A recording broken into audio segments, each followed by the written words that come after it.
The Galactic Empire had existed for more than 9,000 cycles, its fleets vast enough to shroud stars, and its armies so thoroughly disciplined that even a whisper of defiance in any corner of the spiral arm was drowned in the sound of marching boots. It was a civilization built not on innovation but on absorption, conquest, assimilation, and control. When it encountered new species, it did not fear them. It cataloged them, understood them, and adjusted its strategies accordingly. For the most part, it succeeded. For centuries, it succeeded.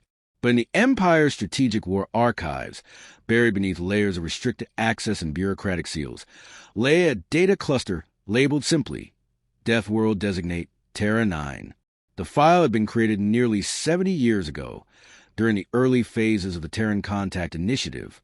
Since then, it had rarely been opened, and when it was dismissed as hyperbole created by overstressed officers dealing with planetary trauma syndromes. The Empire had categorized over 100 worlds as hostile environments, but Terra 9, Earth, was the only one to receive the term Unnatural Threat Zone. A diplomatic advisor by the name of Theranquil had once attempted to brief the High Council on the behavioral anomalies of the humans. His report, however, was laughed out of session. When questioned why he considered the Terrans a strategic hazard, his response was chilling, if unscientific. He had simply said, because they like it. When asked to clarify, he added, they thrive on pressure, tension, loss, pain. They are not hindered by adversity. They're fed by it. It is not an obstacle to them. It's motivation. The Council, hardened by centuries of conquest, considered this melodrama. But over time, multiple reports from allied species began to suggest something peculiar. Outposts that had once resisted annexation with pride now avoided contact with Earth altogether, unprovoked. Even friendly systems began rerouting trade routes just to avoid proximity. Whispers spread through mercenary circles.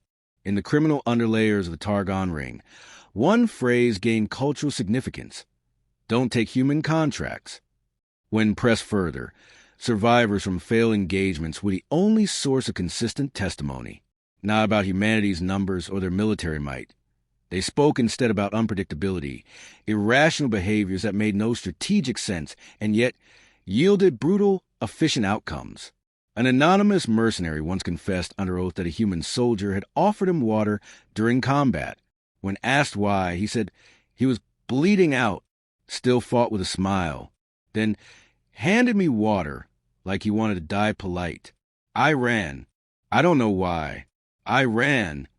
High Command, in its arrogance, saw these as outliers, statistical anomalies created by untrained mercs and border-dwelling primitives. It was not until the Sarnax collapsed that the Empire was forced to take the matter seriously. The Sarnax campaign had been expected to be routine, a fractured alliance of resistance fighters, mostly using outdated weaponry, refusing annexation by imperial decree.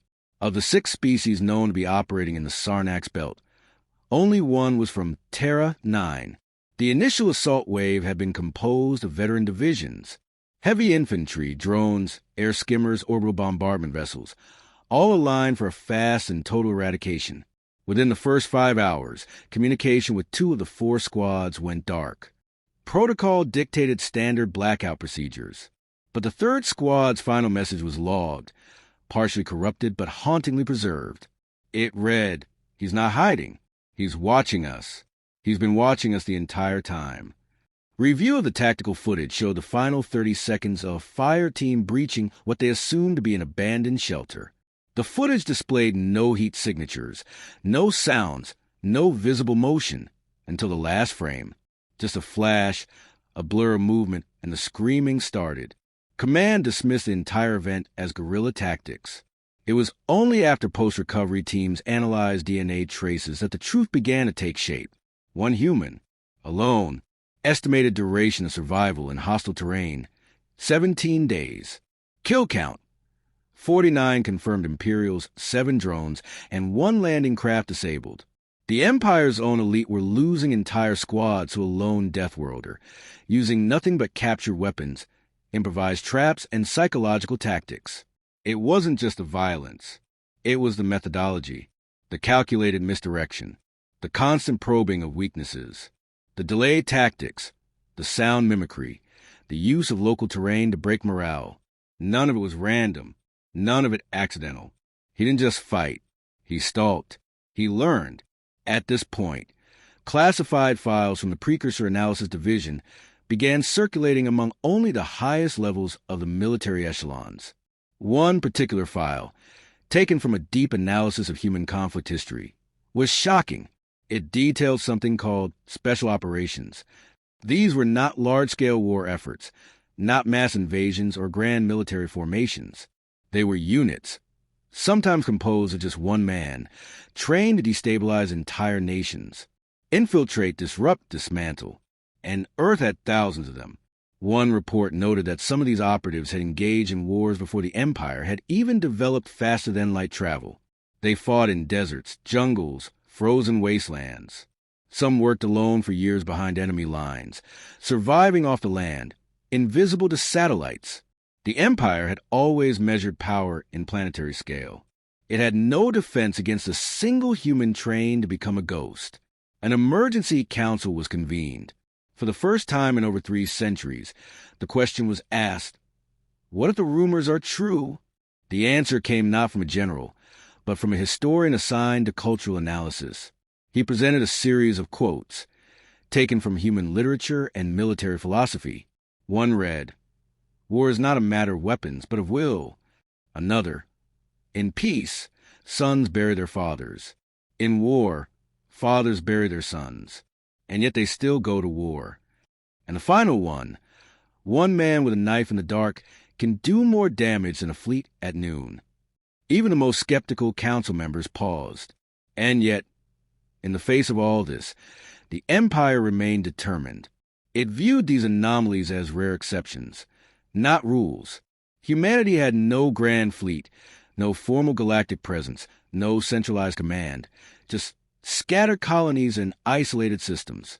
In the eyes of the Empire, Earth was an unshaped stone, loud perhaps, jagged at the edges, but easily crushed beneath the boots of proper imperial discipline. They underestimated the depth of the stone. They didn't realize it had roots. As the Council prepared for a targeted assault on a Terran-aligned moon, one final voice spoke up, a low-ranking analyst with no strategic authority. His request to speak was denied. So he uploaded his report to the central database, hidden behind layers of code and disguised as a munitions manifest.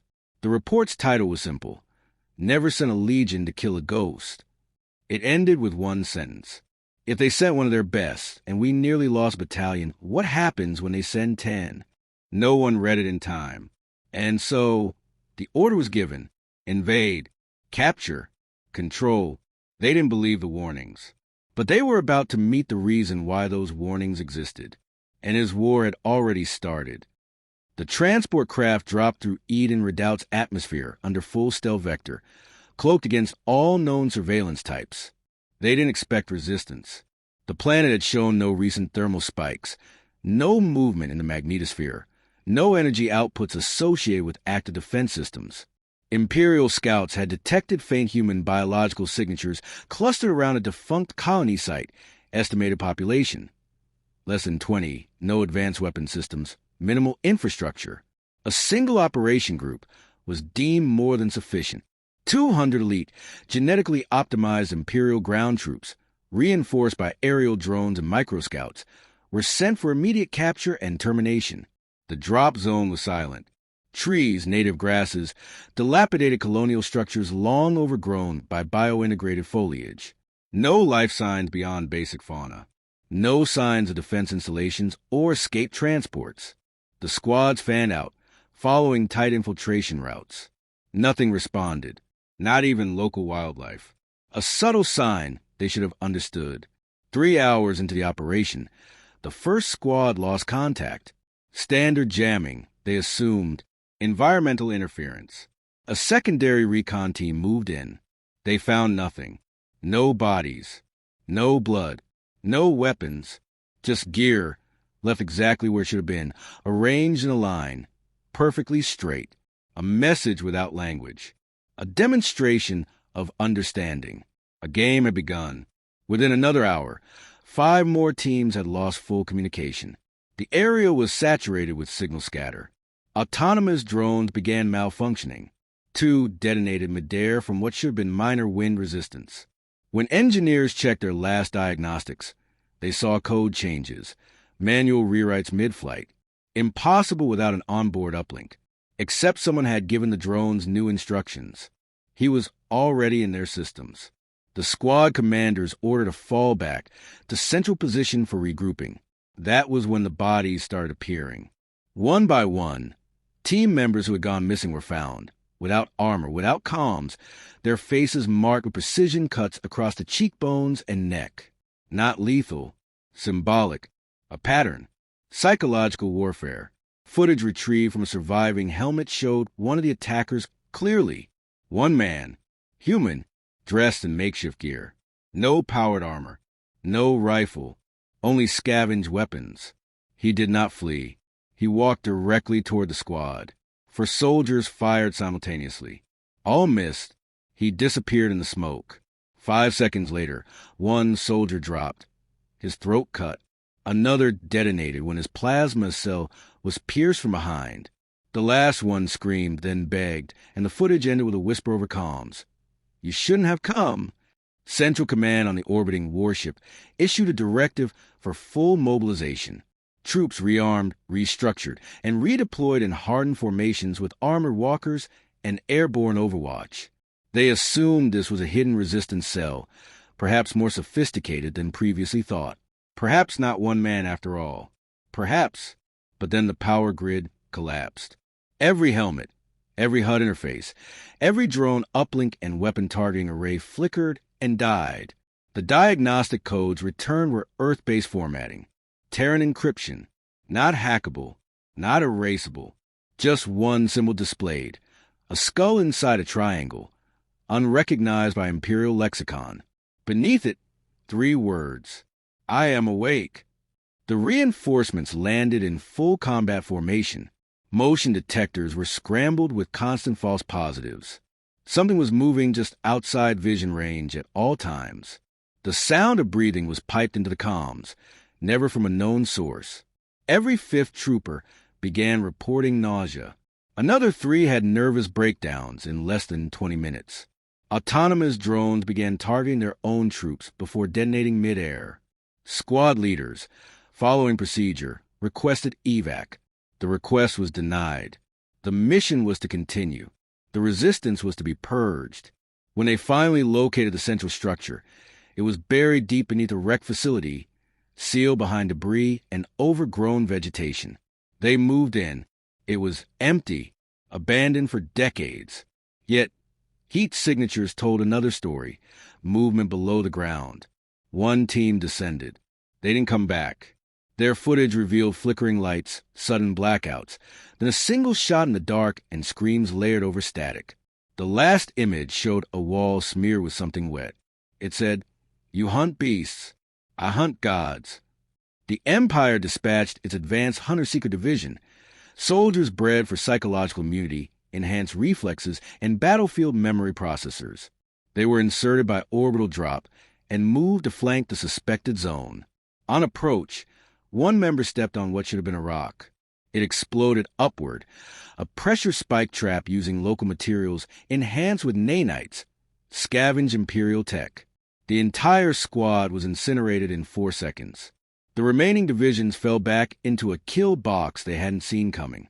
One by one, they were forced into narrowed paths lined with motion-triggered plasma canisters, reflective blind zones, and acoustic lures. The human was no longer attacking. He was channeling them, like cattle, through a gauntlet designed for maximum disorientation.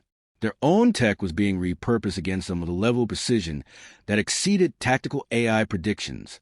When the orbital command finally ordered full withdrawal, they lost contact with the surface entirely. Atmospheric re-entry for evac pods failed.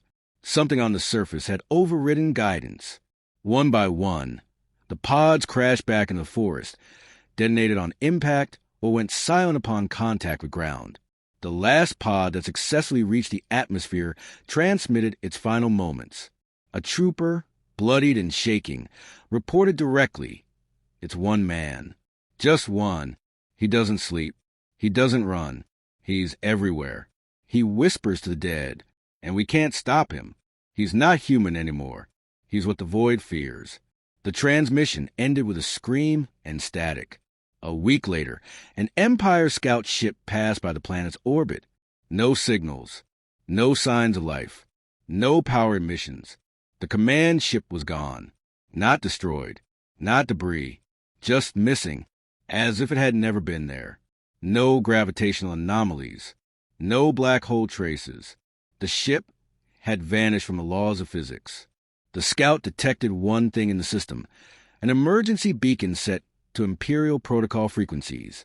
When they approached it, they found a black box recorder mounted on a spike of welded metal and scorched earth. Inside it was a log. It read, 200 entered. 1 watched. Now the stars are quiet again. There were no life signs on the surface. No human biosignature. No resistant cells. No bodies. No wreckage. But beneath the layers of soil, hidden from orbit, lay a subterranean chamber. Empty. Cold. But on the wall, carved in human script, were the words, "We were born in fire. You brought kindling." The official report submitted to the Imperial Archives labeled Eden Redoubt as an anomalous loss of assets. The explanation offered was environmental instability, equipment failure, and possible internal mutiny. There was no mention of the human, no documentation of the soldiers who vanished, no data logs of the cries intercepted on Imperial frequencies. Just a clean, quiet closure of the file. High Command sealed the system, rerouted civilian lanes, and ensured the incident would never be associated with human activity. The Empire's pride demanded silence. But silence is a fragile thing. Beneath it, whispers spread faster than data. They moved through back channels, trade lanes, and shadow networks. First among pirates and smugglers, then through border world militias, and finally into the inner core. What began as hushed stories turned into grim warnings. Don't go near Eden Redoubt. Don't provoke the humans. Don't forget the one who answered 200. The myth grew, and so did the fear. Fleets began cross-referencing old campaign losses involving humans. Incidents once dismissed as flukes were reclassified. Statistics adjusted. Patterns emerged. Small human contingents inflicting disproportionate losses. Lone operators appearing on multiple planets with no transport record. Entire resistance cells trained in tactics the Empire couldn't model. The data wasn't just anomalous. It was coordinated. The Psychological Warfare Division ran simulations using capture human strategy logs. AI war planners consistently failed to account for human unpredictability. Every model underestimated one factor: intent. Humans fought with a logic that didn't prioritize survival. They fought to win, to destroy, or die making a statement. They accepted death as part of the plan. This was not conquest resistance. It was cultural war. Empire scientists dissected human history again. They didn't find centuries of peace. They found a pattern of collapse and recovery, each cycle more brutal and efficient. Wars that ended with entire cities erased. Civilizations that destroyed themselves and rose again with sharper teeth. They fought each other longer than most species survived at all. Violence wasn't their tragedy. It was their tutor. A report circulated under extreme clearance. Human persistence, biological and cultural analysis. It concluded that humans are not apex predators by default, but by necessity. Every generation sharpened by failure. Every weakness burned out by disaster. Evolution through trauma. The conclusion stated plainly: peace makes them restless. War makes them focused. Prolonged peace results in civil instability. Prolonged war results in tactical evolution. Even after that, many in the Empire still refused to believe. They argued humans lacked the infrastructure to be a strategic threat. No fleet rivaled Imperial scale. No planetary base held command over regions. But one general voiced what others feared. He said, "We keep waiting for their full strength. What if we've already seen it, and it's just a man with a knife?" On the outer rim, a research station picked up a fragmented signal from a derelict Imperial cruiser drifting beyond map space. The ship had vanished 3 years prior during a suppression mission on a border world. No life signs. Hull partially decompressed. Data core corrupted. In the center of the bridge, engraved into the command chair, were the words, "We let you leave." Once. Even the species allied with the Empire began to reconsider. The Alvari, once loyal logistical partners, withdrew trade from human-claimed space.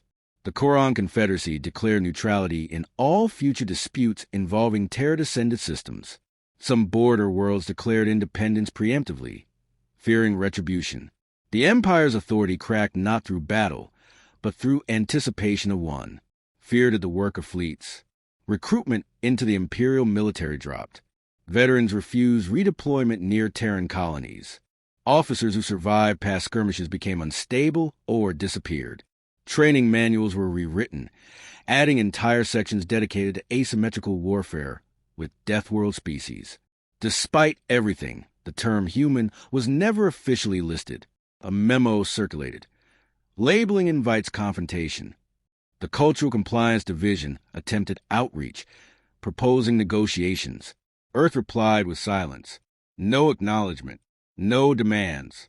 Just a single data burst broadcast across a derelict relay station near the ruined colony. It was audio only. A voice male calm, speaking slowly. You came to measure us. You weighed fleets, weapons, and numbers. But you never measured what we're willing to lose. You don't understand. We don't win by surviving. We win when we're the last thing you remember. Within hours, that relay self-destructed. No origin traceable. The Empire's internal cohesion began to strain. High command was split between retaliation and containment. The doctrine of overwhelming force was incompatible with a threat that avoided confrontation entirely. Empires were built to crush armies, not shadows, and the shadow kept moving. Rumors rose that other humans were active, others like the one on Eden Redoubt. Reports of supply depots sabotaged with zero casualties, just vanishings. Patrol units that turn on each other after exposure to psychological interference. AI cores corrupted with Terran code strings, containing nothing but philosophical questions and battlefield quotes. One drone fleet returned from a recon run broadcasting phrase, "I hope you're ready." The Empire established a null directive. Any human presence was to be contained, monitored, and, if possible, isolated, not exterminated. They tried that, and they still didn't know if Eden Redoubt was the only instance or just the first. Independent researchers began comparing human behavior to known galactic threats. No species had combined intellect, adaptability, and aggression with such balance. Hive species adapted rapidly but lacked strategy. Warriors were effective but predictable. Human unpredictability made them immune to standard countermeasures. Their greatest weapon wasn't firepower. It was improvisation. They made weapons from scrap. Turn allies against you using only words. Use fear not to dominate, but to fracture cohesion. They didn't just win battles. They disrupted systems. In a distant sector, a forgotten outpost began transmitting again after years of silence. Its distress signal had been on loop for over a decade. The Empire ignored it until it changed. Instead of Mayday, it now repeated a single word in galactic standard. Knock. An investigation team was dispatched. What they found was a facility buried beneath ash. Inside, no bodies, no damage, no indication conflict. But the walls were lined with mirrors, and on every surface, the same message. Imagine what happens when we stop warning you. The Empire stopped sending teams after that. The academic circles of Imperial history, the term Terran silence entered circulation. It referred to a period when human systems stopped all contact. No broadcasts, no signals, nothing, as if the entire species went dormant. Theories ranged from internal collapse to strategic regrouping, but the few who understood knew better. They weren't silent because they were gone. They were silent because they were watching. Eventually, a low-ranking logistics officer compiled a classified timeline of every major Imperial failure involving human elements. His conclusion was damning. They're not fighting us yet.